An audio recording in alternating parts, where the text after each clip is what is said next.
You have 90 seconds before the water fills your lungs. The steel tomb around you is sinking. Your friends are screaming, and there's absolutely nothing you can do about it. December 7th, 1941. Pearl Harbor. You think you know this story. You've seen the movies, read the history books, maybe even visited the memorial. But what you don't know is what it actually felt like to be there. What it felt like to wake up on a peaceful Sunday morning and have your entire world explode into chaos in less time than it takes to finish your breakfast. Because here's the truth: most didn't survive. And after hearing what really happened in those first minutes, after understanding the impossible choices these men faced, after walking through every horrifying second of that day, you'll understand why. You'll understand why even the strongest, the bravest, the most prepared among them had almost no chance. And you'll realize something that will shake you to your core. If you were there, you probably wouldn't have made it either. Before we go any further, let us know in the comments where you're watching from. We'd love to hear from you. And don't forget to hit that subscribe button so you never miss any of our upcoming videos. It's 7:48 in the morning on December 7th, 1941. The sun is just beginning to warm the Hawaiian sky. On the deck of the USS Arizona, a young sailor named Tommy Richardson is thinking about his girl back home in Nebraska.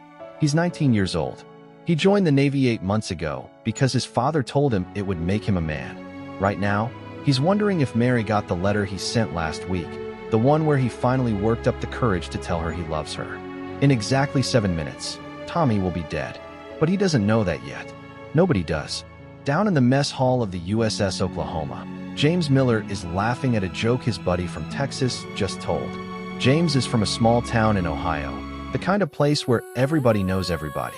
He's 22 years old, and he's been saving up his pay to buy his mom a new washing machine. She's been using the same one for 15 years, and it barely works anymore. James figures he'll have enough saved up by Christmas. He's planning to surprise her when he gets leave in January. In 9 minutes, James will be trapped upside down in a flooding compartment, clawing at steel walls in complete darkness as the water rises past his chest, past his neck, past his mouth. He'll drown 3 feet away from freedom, his fingers bloody from trying to punch through metal. But right now, he's just a kid eating scrambled eggs and dreaming about going home. On Ford Island, Robert Chun, a mechanic who grew up in California's Central Valley, is wiping grease off his hands. He's been working on a busted engine since 6 in the morning. Robert is one of those guys who can fix anything. Back home, neighbors would bring him their broken radios, their sputtering cars, their wives' malfunctioning washing machines. He'd have them running like new in an hour. The Navy recognized his talent immediately. At 23, he's already one of the most trusted mechanics on the base. He's got plans too. Big plans. When his service is up, he's going to open his own garage. Maybe settle down, start a family. His girlfriend Susan is waiting for him back in Fresno. They've been writing letters back and forth for months. She sent him a photo last week. He keeps it in his pocket, touches it sometimes when he needs to remember what he's working toward. In 11 minutes, Robert will watch his best friend burn alive in a pool of flaming oil. He'll survive the day, but he'll never be the same man again. The nightmares will follow him for the rest of his life. These aren't just statistics. These aren't just numbers in a history book. These were real people with real dreams, real families, real futures. And in less than 10 minutes, their entire world is about to be ripped apart. Now here's what you need to understand about Pearl Harbor. This wasn't just a surprise attack. This was a masterclass in devastation. The Japanese didn't just want to damage the American Pacific Fleet. They wanted to obliterate it, destroy it so completely that America would be knocked out of the war before it even began. And they came terrifyingly close to succeeding. At 7:55 in the morning, a young ensign named David Parker is standing on the deck of the USS Nevada. He's on watch duty, which means he's supposed to be scanning the horizon for anything unusual. But it's a Sunday morning in paradise. The sky is clear, the water is calm, and David is mostly thinking about the baseball game scheduled for this afternoon. That's when he hears it, a distant hum. At first, he thinks it's just the regular morning patrol. American planes run drills all the time, nothing to worry about. But something feels off. The sound is getting louder, much louder, and it's coming from the wrong direction. David raises his binoculars, and that's when he sees them. Dozens of aircraft, flying in tight formation, heading straight for the harbor. For a split second, his brain can't process what he's seeing. This has to be some kind of training exercise. Maybe the brass decided to run a surprise drill without telling anybody. It wouldn't be the first time. But then he sees something that makes his blood run cold. The rising sun emblems painted on the wings. Red circles against white. The symbol of the Japanese Empire. For one frozen moment, time stops.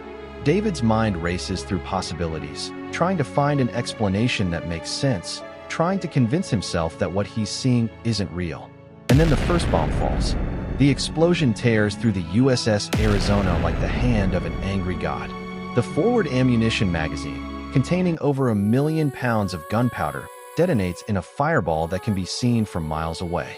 The blast is so powerful it lifts the entire front section of the ship out of the water. Men who were standing on deck are vaporized instantly. They don't burn. They don't drown. They simply cease to exist. 1 second they're there, the next second they're gone, scattered as atoms across the harbor. Tommy Richardson, the kid from Nebraska who was thinking about his girlfriend, doesn't even have time to scream. The shockwave hits him with the force of a freight train. His body is thrown 200 feet through the air before it hits the water. By the time he surfaces, if he surfaces, he won't recognize the world around him. The ship he called home is gone. The friends he laughed with yesterday are gone. Everything is fire and smoke and screaming. Down below deck on the USS Oklahoma, James Miller feels the ship lurch violently to the side. At first, he thinks maybe they've been hit by another vessel. Some kind of collision. It happens sometimes. But then the lights go out, and the ship keeps tilting, and men start running, shoving, fighting to get to the ladders. The Oklahoma has been hit by multiple torpedoes along her port side. Each one carries 450 pounds of explosives specifically designed to tear through steel hulls. The ship is taking on water at a catastrophic rate. She's capsizing, and she's doing it fast. James runs for the nearest ladder, but there are too many men trying to use it. Bodies pile up, blocking the way. Someone falls. Then someone else trips over them. Within seconds, the ladder is impassable, a tangle of desperate human beings all trying to claw their way to safety. The ship tilts past 45 degrees. Men lose their footing, sliding across the deck, slamming into walls and equipment. Water begins flooding in through every opening, every crack, every vent. Cold, dark, relentless. James manages to grab onto a pipe to keep from sliding. His heart is hammering so hard, he can feel it in his throat. The emergency lighting flickers on, casting everything in an eerie red glow. That's when he realizes just how bad this is. The ceiling is becoming the floor. The floor is becoming the ceiling. The entire ship is rolling over. He has maybe 5 minutes, maybe less, to find another way out before the Oklahoma turns completely upside down and traps everyone inside. 5 minutes to navigate a maze of flooding compartments in near total darkness, while the entire structure around him is rotating like some kind of nightmare carnival ride. And here's the thing that nobody tells you about moments like this. Your brain doesn't work right. You'd think survival instinct would kick in, that some primal part of your mind would take over and guide you to safety. But that's not what happens. What happens is chaos. Pure, overwhelming, paralytic chaos. Some men freeze completely, unable to move, unable to think, unable to do anything but stand there as the water rises around them. Others panic, running in random directions, making decisions that seal their fate. A few, a very few, somehow manage to keep their heads clear enough to find a way out. James forces himself to move. He lets go of the pipe and half runs, half slides toward what he thinks might be another exit. The water is up to his knees now. The ship groans around him, metal screaming against metal. He rounds a corner and runs straight into a dead end. This passageway used to lead somewhere, but now there's just a wall of twisted steel where a torpedo punched through the hull. He turns around, tries to retrace his steps, but everything looks different now. The ship has rotated so much that he's lost his sense of direction. Which way is up? Which way is out? The water is at his waist. He's running out of time. Meanwhile, topside, the men who made it out of the Oklahoma face a different kind of hell. Robert Chun, the mechanic from California, pulls himself out of a hatch just as the ship completes its roll.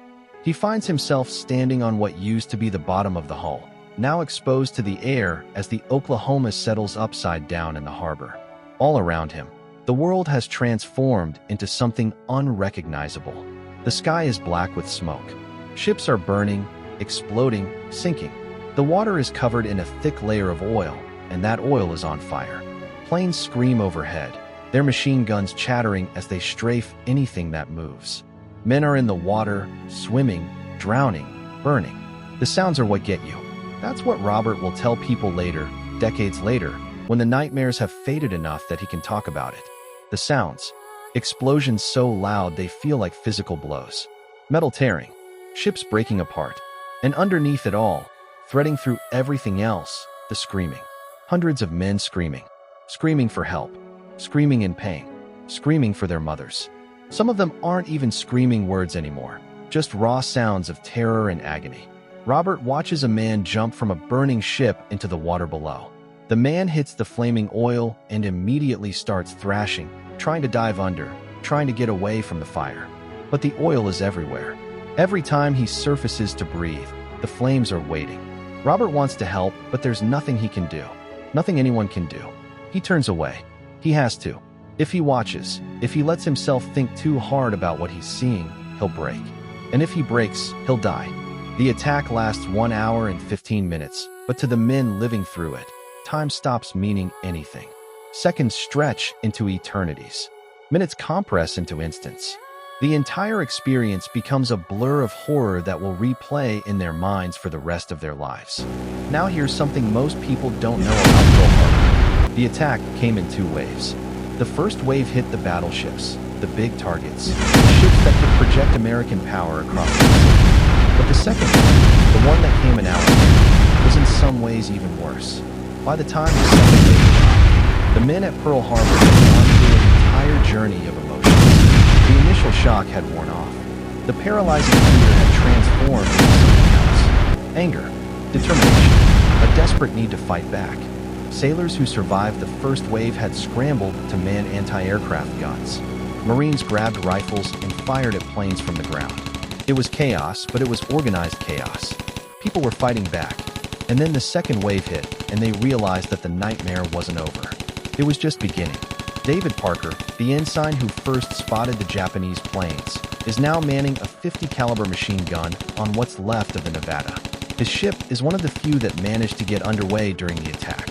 They tried to escape the harbor, to get out into open water where they'd have room to maneuver. But a burning, damaged battleship is an irresistible target. Japanese pilots swarmed the Nevada like sharks smelling blood. Bomb after bomb slammed into her. The ship was hit so many times that the harbor master ordered her to beach herself rather than risk sinking in the channel and blocking the entire harbor. David fires his gun until the barrel glows red hot. He doesn't aim carefully. There's no time for that. He just points in the general direction of the enemy planes and holds down the trigger. Spent shell casings pile up around his feet. The noise is incredible, a constant roar of engines and explosions and gunfire. His ears stopped working properly about 20 minutes ago. Everything sounds muffled now, distant, like he's underwater. A plane screams past, so close he can see the pilot's face. For just a fraction of a second, their eyes meet. 2 young men, both far from home, both caught up in something so much bigger than themselves. Then the plane is gone and David is tracking another target, firing, always firing. His hands are blistered from the hot metal. His shoulders ache from the gun's recoil. He's pretty sure he's been hit by shrapnel at least once because there's blood running down his left arm, but he can't feel any pain, so he ignores it. Back on the capsized Oklahoma, James Miller is still alive. Barely.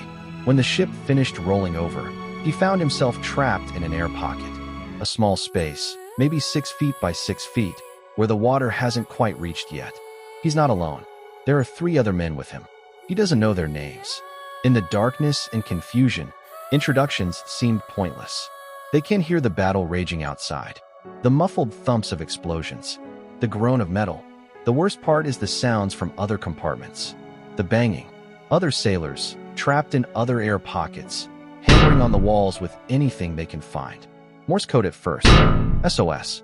SOS. SOS. Then just random banging. Desperate, rhythmic, pleading. And then, one by one, the banging stops. James and the 3 men with him take turns hammering on their own walls. They've been doing it for what feels like hours, but might only be minutes. Time has lost all meaning in the darkness. One of the men, A kid who sounds even younger than James keeps crying. Not loud sobbing, just quiet, helpless tears. He keeps apologizing for it. Sorry, he whispers. Sorry. I can't stop. I'm sorry. Another man tries to keep everyone's spirits up. We'll be fine, he says. They know we're here. They'll get us out. Just gotta wait. Stay calm. They'll get us out. But James knows better. He knows how ships work. He knows that the Oklahoma is sitting upside down in 40 feet of water with her hull exposed to the air. He knows that reaching the trapped men would require cutting through inches of steel, while the entire structure is unstable and could shift at any moment. He knows that even if rescuers wanted to help, even if they were trying right now, it would take days, maybe weeks, and the air in this pocket won't last that long. He doesn't say any of this out loud. What would be the point? Instead, he sits in the darkness and thinks about his mother. He wonders if she'll get the washing machine anyway. He hopes someone tells her that he was thinking about her at the end. The water in their compartment is rising. Not quickly, but steadily. Inevitable. It's at their ankles now. In an hour, it'll be at their knees. In 3 hours, their waist. The mathematics of it are simple and cruel. By nightfall, this air pocket will be completely flooded. And James Miller from Ohio, who just wanted to make his mother proud, will drown in the dark, surrounded by strangers, thousands of miles from home. Above the chaos, above the burning ships and drowning men, the Japanese pilots complete their mission and turn back toward their carriers. They've achieved everything they set out to do. 8 battleships damaged or destroyed. 3 cruisers hit. 3 destroyers damaged. Nearly 200 aircraft destroyed. And the cost in human life is staggering. 2,403 Americans dead. Another 1,178 wounded. Many of those wounded won't survive. Burns are particularly devastating. The flaming oil that covered the harbor didn't just kill quickly. It killed slowly, agonizingly. Men with third-degree burns over 70, 80, 90% of their bodies lingered for hours or days, their screams filling the makeshift hospitals that sprang up across the base. The doctors and nurses did what they could, but they were overwhelmed. There weren't enough beds, enough bandages, enough morphine.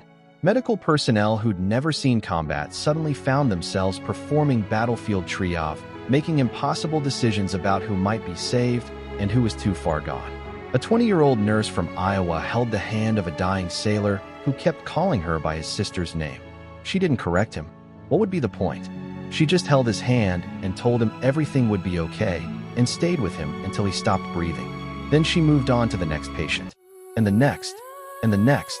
For 72 hours straight, she worked without sleeping, without stopping, until she finally collapsed from exhaustion. That's what Pearl Harbor was. Not just a military attack. Not just a strategic operation. It was 2,400 individual tragedies, 2,400 families destroyed, 2,400 futures erased. Robert Chin survived. He spent the rest of the day pulling men out of the water, fighting fires, searching through wreckage for survivors. When night finally fell and the work slowed down, he found a quiet spot behind a damaged building and threw up until there was nothing left inside him. Then he cried. Great, heaving sobs that shook his entire body. He cried for his friends who didn't make it. He cried for the men he couldn't save. He cried because he was alive and he didn't know why. Didn't know what made him special, what made him worthy of surviving when so many others weren't. The next day, he went right back to work. What else could he do? The war was just beginning. David Parker survived too. His blistered hands healed. His hearing eventually came back, mostly.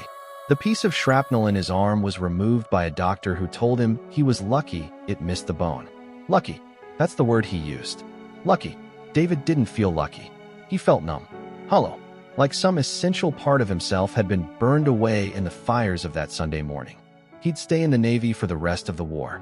He'd fight in 6 more battles. He'd earn medals for bravery. But nothing would ever be as bad as Pearl Harbor. Nothing would ever match the helpless horror of that first day. And James Miller? James died in the Oklahoma, just like he knew he would. But here's something remarkable. Here's something that speaks to the incredible courage and determination of the rescue workers. 32 men were cut out of the Oklahoma alive. 32 men who were trapped in air pockets, just like James, who somehow held on long enough for rescue crews to reach them. The rescuers worked around the clock, using cutting torches to slice through the hull, following the sound of tapping, racing against time and rising water. Some of the men they pulled out had been trapped for more than 24 hours. Imagine that. 24 hours in complete darkness, not knowing if anyone was coming, listening to the sounds of other compartments flooding, feeling the air grow stale and thin, and still holding on. Still believing that maybe, just maybe, someone would reach them in time. 32 men were saved, but more than 400 others weren't. 400 men who drowned or suffocated in the belly of the Oklahoma while rescuers worked desperately to reach them. 400 men who were so close to being saved but just ran out of time. The last survivor was pulled from the Oklahoma 36 hours after she capsized. His name was Michael Thompson. He was a 21-year-old from Georgia. When they finally cut through to his compartment, he was barely conscious, delirious from dehydration and oxygen deprivation. The first thing he said when they pulled him out was, "What about the others? There were 5 other men in there with me. What about them?" The rescuers didn't answer. They didn't have to. Michael knew. He'd felt them die, one by one, over the past day and a half. He'd held their hands in the darkness as they drowned. He'd listened to their final words, their messages for families they'd never see again. And now he was the only one left to tell their story.